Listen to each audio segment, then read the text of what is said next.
Hello sa inyo mga kasari, magandang hapon po sa ating lahat. So for today's video guys ay magle-latest price update po tayo sa ating mga panindang soft drinks. Alam nyo naman po na nagtaas na po ang soft drinks at ngayon ay sa mga hindi nakapanood ng update ko nung nagtaas ang soft drinks, kung magkano yung itinaas at kung magkano na yung puhunan at bentahan ko. So eto yun guys, i-share ko ulit sa inyo yung pinaka-updated pricing ng mga paninda kong soft drinks. Mismo, yung Debote, yung 1.75 liters, at ang Kasalo guys. Ayan, meron tayong Kasalo dito. Magkano na nga ba ang bentahan ko sa mga soft drinks na ito? At kamustahin natin mga kasari kung ano yung naging epekto ng pagpa-price increase ng mga soft drinks sa ating mga customer. So, base sa aking obserbasyon mga kasari, ang mga customer ngayon ay hindi na iniinda or parang wala na lang sa kanila yung pagpa-price increase ko. Kasi guys, nag-price increase ako sa mismo, sa Debote at sa 1.5 or 1.75 liters. Which is ito nga. Meron din tayong Royal at Sprite. So, wala namang nagreklamo sa akin ni isa simula nung nagtaas ako last week. Last week pa po ako nagtaas. So, wala po ni isang nagreklamo sa akin. Nakakapagtaka nga. Meron lang guys dumaan. So, nakakapagtaka at wala ngang nagreklamo. And, maganda naman yun kasi unti-unti nang tinatanggap ng mga customer at wala na masyadong reklamador ngayon sa mga tindahan. Gaya dito sa tindahan ko, wala ako ni isang narinig na complaint sa customer. So, nung may bumili sa akin ng mismo, okay lang sa kanila. Nung may bumili sa akin ng Debote, wala namang nagreklamo din. Nung may bumili sa akin ng 1.75 liters na soft drinks, wala din nagreklamo sa akin. So, bakit? Kasi guys, hindi naman ganun kalaki yung itinaas ko sa mga soft drinks. Sa mismo, nagtaas lang ako ng 2. Sa Debote, nagtaas lang ako ng piso.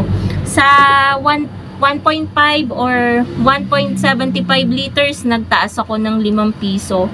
Halos,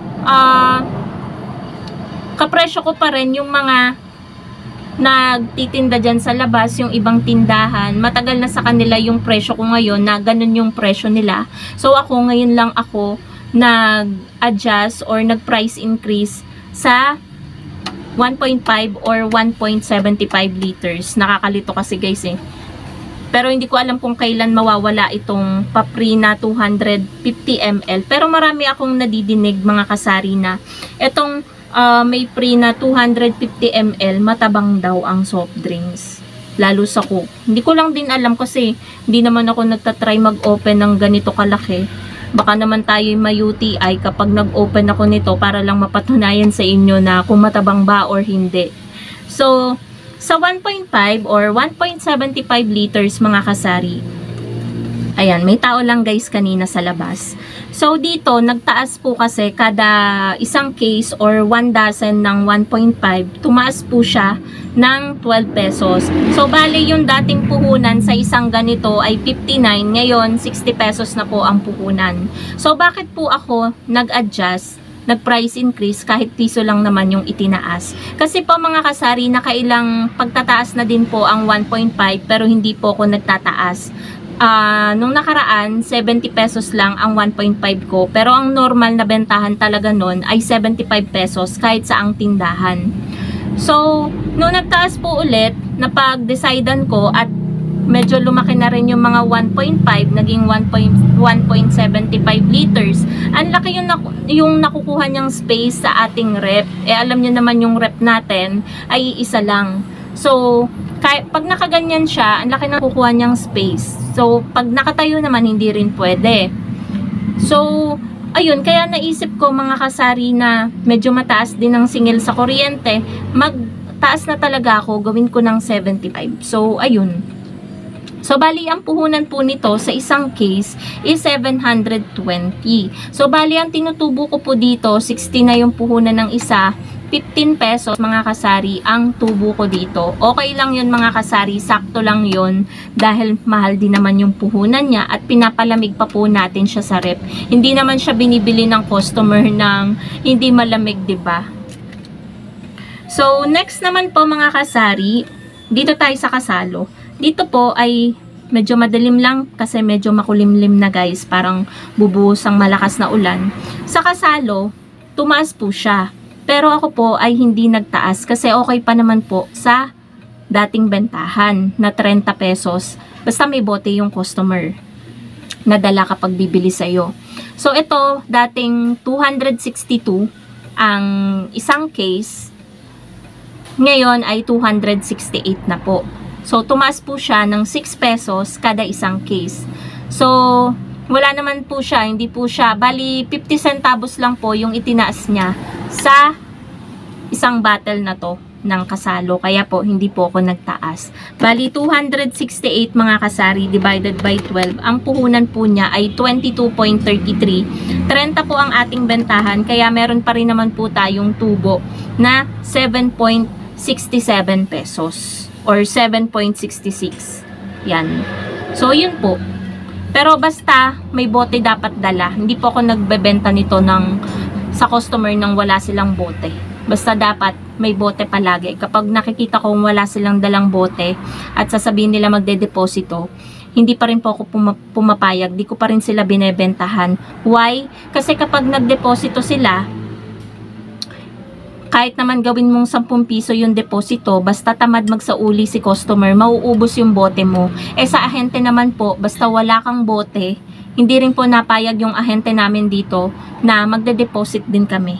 Kaya yung dating 5 case ko dito mga kasari ng kasalo, 1.5 case na lang po yung natitira. Ganun po talaga kadami yung nawala sa akin na bote. Tapos, mismo naman po tayo, meron po tayo din ditong Royal, kaso hindi na ako kumuha kasi napapailaliman. Meron tayong Sprite at Coke. Dito po mga kasari, 6 pesos din po kada isang dosena ang itinaas. So dito, hindi po pwedeng hindi tayo magtataas. Bakit? Kasi 196 na po ang isang dosena nito. Divided by 12, 16.33 na po mga kasari ang puhunan po nito. Kung i-remain ko pa rin sa 20 pesos na bentahan, meron lamang po akong 3.66 na patong kung 20 pa rin. Pinapalamig din po natin to mga kasari sa rep. At tingin ko naman, hindi naman dapat ang patong lang natin dito ay 3.66. 'Di ba? Hanga na lang ako sa mga tindera na hanggang ngayon 20 pesos pa rin ang bentahan nito. Pero ako po talaga 22 pesos na ang bentahan ko para meron naman po ako kahit papano na 5.66 kada sa isang bote ng mga mismo. Kasi hindi rin naman bumibili ang customer ng hindi malamig Talagang kailangan natin niyang palamigin, lalo na ito. Dito guys, from 175 ang isang case, meron siyang laman na 24 pieces. So, tumaas din po siya ng 6 pesos kasi 181 pesos na po siya. So, sa 181 divided by 24, ang puhunan na po nito, pinakapuhunan, ay 7.54. Alam nyo naman guys na bumibili pa tayo ng plastic na to. Plastic dito para sa soft drinks. Bumibili pa tayo ng straw. So, nagastos pa tayo doon. So, pagpalagay natin na piso ang nagagastos natin doon sa straw tsaka sa plastic. Dating bentahan ko lang nito 12. Kung ibebenta ko pa rin po siya ng 12, magkano na lang po 'di ba ang tutubuin ko? 4.45. Syempre mga kasari, nagtaas naman din siya. So nag-additional ako ng piso kahit papano kasi yung iba naman dati ng 13 yung bentahan nila. So pinantay ko lang yung bentahan ko sa kanila. So 13 pesos na po ito sa akin para meron naman po ako kahit papano na 5.45 kada isa po dito.